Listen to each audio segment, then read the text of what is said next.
Hey everybody, this is Andrew Barnes at Barnes Precision Machine in Apex, North Carolina. We're here with Range Hot, Hunter Elliott today. We're going to do a brief demonstration on maintenance of the bolt carrier group for the AR-15 style rifle.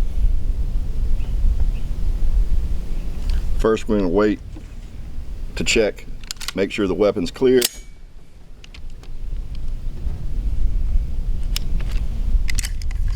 Remove the bolt carrier group, set the rifle off to the side.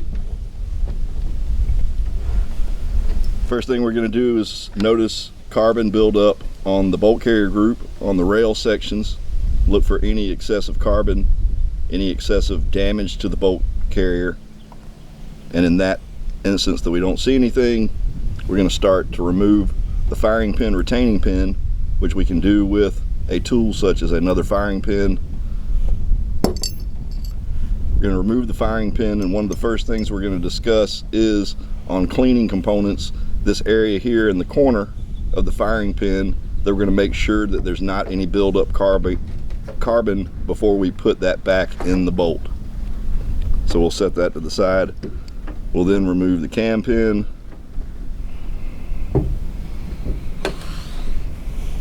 We'll pull the bolt. This is a full auto select fire weapon that we use for law enforcement demonstration. It does have a pretty high round count. It does go, you know, between intervals without maintenance, so it does run dirty.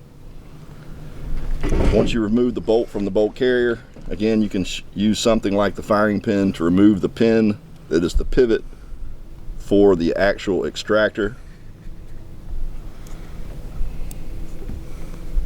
Removal of the extractor, you can also see that it has the rubber O-ring, sock mod, O-ring groove, O-ring for the extractor spring, as well as the internal extractor spring buffer.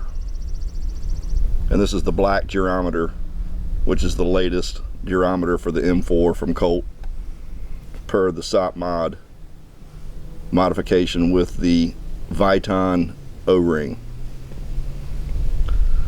At this point, all we have left on the bolt that we can remove in the field is the gas rings themselves.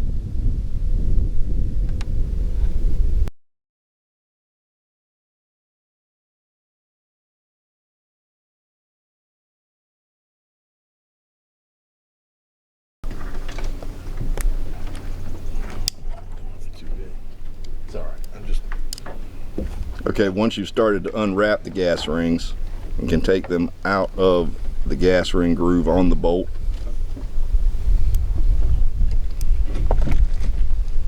Lay them to the side. We're going to go right to discussing inspection of the gas rings.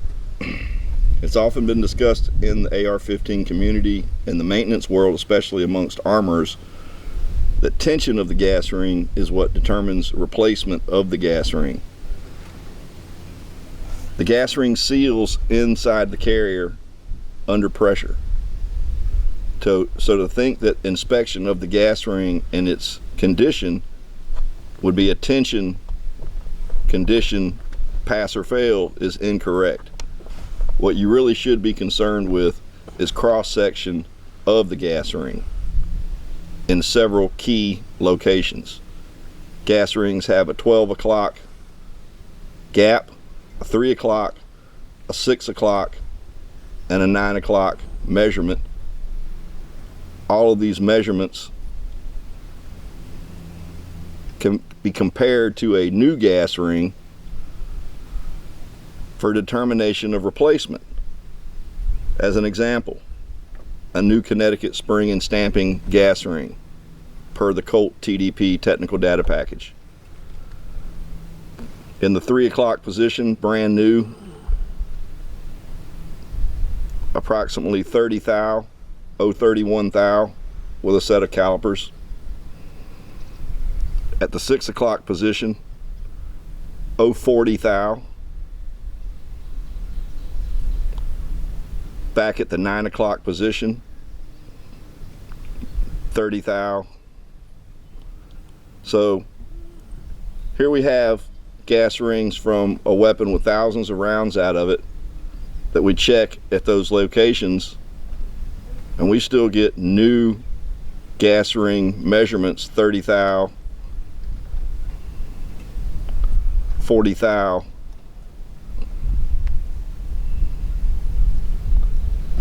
30 thou, even though the tension on these gas rings might not hold the bolt in the traditional, as discussed, position up. We've heard people say that when the carrier drops on the bolt, that's time to replace the gas rings. That's incorrect, and many a gas ring has been thrown away or replaced prematurely because of a incorrect assumption or test of the gas rings, when a simple measurement could have determined the replacement, not a test of tension. The gas rings, as soon as they're heated up and go through heat cycles, are going to lose tension. But just like piston rings in a combustion engine that seal on the compression stroke, these gas rings on this bolt also seal on the compression stroke, which is when the weapon is fired. So moving on to the next thing would be the extractor. The condition of the extractor, the condition of the claw of the extractor, possibly cleanliness, carbon buildup in the claw of the extractor. Other areas to be concerned with would be the extractor spring, the internal extractor spring buffer of the black geometer per the Colt SOP mod upgrade, and as well the Viton O-ring. Why not Buna rubber, as is commonly found? Buna rubber, which is an automotive black rubber, will melt or degrade very rapidly in the presence of petroleum-based oils, lubricants, solvents. Viton is very, very resilient to not only heat, but solvents, oil, petroleum. We have the ejector pin for the bolt, which protrudes out of the face of the bolt. And you can check that spring pressure of the ejector pin by taking something like the firing pin. I recommend to not use the tip, but the opposite end, and simply plunge down, work it up and down to make sure it's not jammed. Make sure you have no particulate brass flakes from the cartridge case that have worked their way down into the ejector pin bore within the spring area. To remove the ejector pin requires removing the roll pin for the bolt, which will then allow the ejector pin itself and the ejector spring to be removed from the bolt with the ejector pin retaining pin. We discussed the firing pin and the location of the shoulder, which is what actually controls firing pin protrusion out of the bolt face. So in order to get proper primer strike, the bolt face to firing pin protrusion measurement is very important. This is controlled by the dimension from the shoulder to the tip of the firing pin, as well as the dimension from the end of the bolt to the bolt face. If there is carbon that builds up on the end of the bolt, not as likely, but in the corner of the firing pin, possible. There are tools that are available to clean the corner, as well as the tip of a knife or a tool to remove that carbon. Ultimately, you want to make sure that you have proper contact with the shoulder with the end of the bolt to guarantee a proper firing pin protrusion measurement.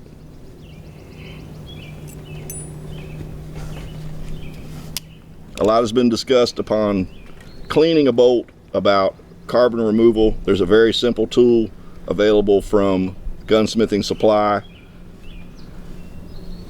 Slides over the tip of the bolt, and a simple rotation cleans carbon out of a critical area right against the gas ring pack that can affect bolt movement reciprocation inside the bolt carrier.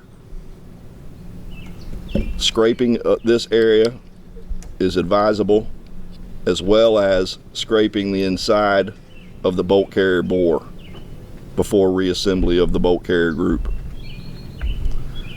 Cleaning of the bolt can be as simple as a simple regularly found WD-40 type cleaner. Using harsh solvents depending on various industry coatings and platings can be detrimental and harsh, or actually strip some types of coatings.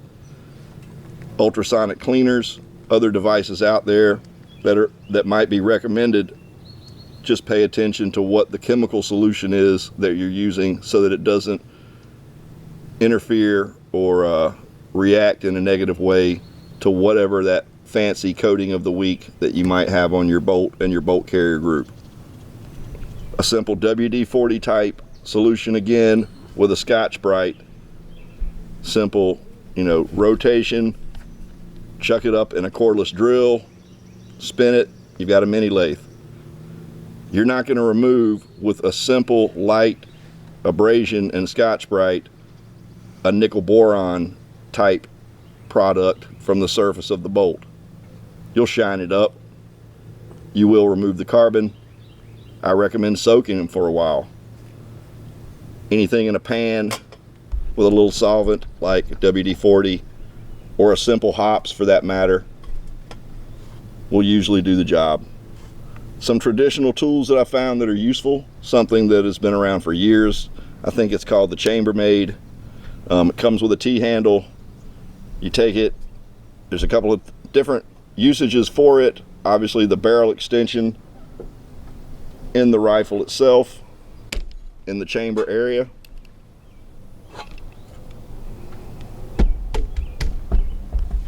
As well as cleaning the inside of the bore of the bolt carrier itself. Again, it can be removed from the T-handle, installed in a cordless drill without much potential for damage to the chamber or the bore of the bolt carrier group. Next, after all this meticulous soaking and scrubbing, there's going to be fine recesses, details, the lug area.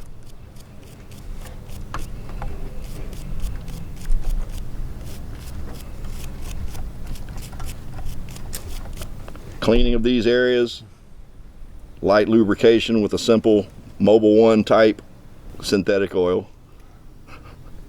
is usually good enough to suffice for proper lubrication before assembly. Okay, so now we've got a clean bolt and we've decided to go ahead and stack some gas rings back on this. One thing people have discussed again in the user community since the age of someone first doing the maintenance on the AR was, does it matter if the gas rings line up as far as the gaps?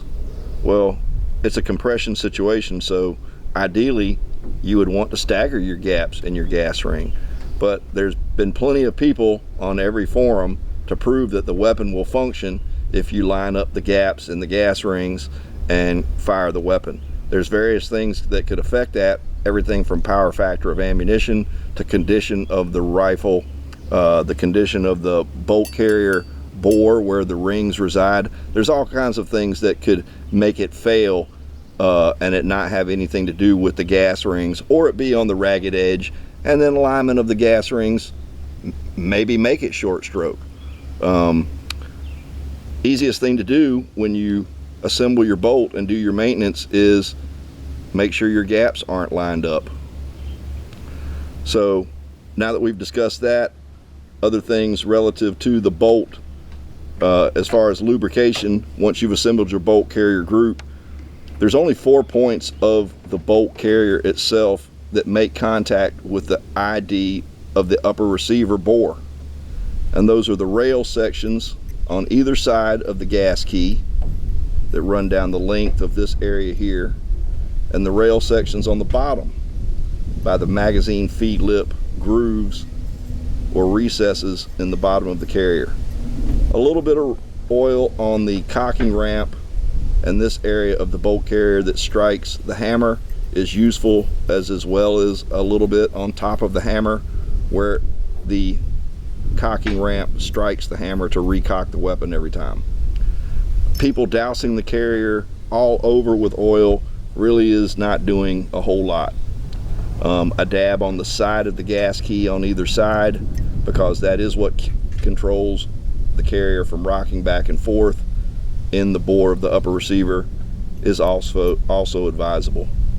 A slight amount on the inside for the gas rings, a slight amount on the lugs of a clean bolt to go into a clean receiver extension, and that's it. You definitely don't have to go overboard with lubrication in that area. That being said, when guns get dirty, they run well wet. I don't think I've ever seen dry guns run as well as wet guns relative to lubrication. When you flush all the particulate to the corners and recesses of the weapon, it has a chance to function. If it's dry, most of the time a lot of that particulate stays caked in location and cannot be flushed or worked to those far recesses and clearance areas where reciprocation rotation of components is not affected. That concludes the basic cleaning of the bolt and the bolt carrier group. I know there are many methods out there, but I think this again is the basic information needed to know how to maintenance and keep the rifle running with your bolt carrier group in tune. Thanks a lot. Make sure you chime in and give Hunter Elliott at rangehot.com a proper thumbs up